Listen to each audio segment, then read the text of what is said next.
काल जंतर मंतर येथे कॉक्रोच जनता पक्षाच्या झालेल्या धरण्यामध्ये मुस्लिम समाज सहभागी झाला नाही असा रिपोर्ट एका न्यूज पोर्टलवर आलेला आहे. त्या पोर्टलमध्ये जे म्हटलं आहे ते सांगतो मी.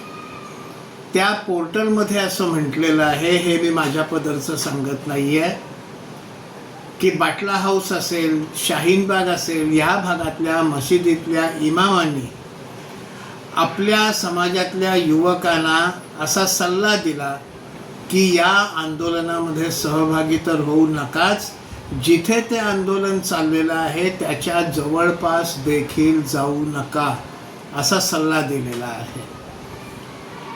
त्या पोर्टलमध्ये असं म्हटलेलं आहे की मागच्या काळातल्या शाहीनबाग त्याची चौकशी, दिल्लीमध्ये झालेला दंगा त्याची चौकशी, अशा परिस्थितीमध्ये तिथे तुम्ही जाऊ नका.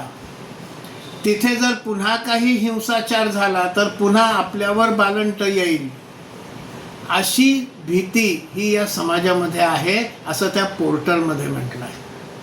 म्हणजे कॉक्रोच जनता पार्टीवाले सुद्धा हिंसाचार करतील की काय असं यांना वाटतं, असा याचा अर्थ निघतो. हे लांब राहिलेले आहेत.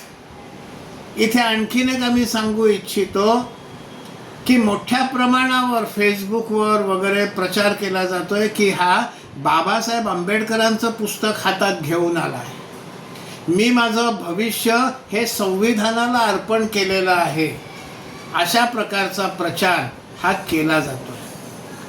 मग हे जे जय भीम चाललं आहे त्या लोकांनी हे लक्षात घेतलं पाहिजे की जो तरुण बाबासाहेबांचं पुस्तक हातात घेऊन ते दाखवत येतो त्याच्या पाठीशी हा मुस्लिम समाज उभा राहायला तयार नाही.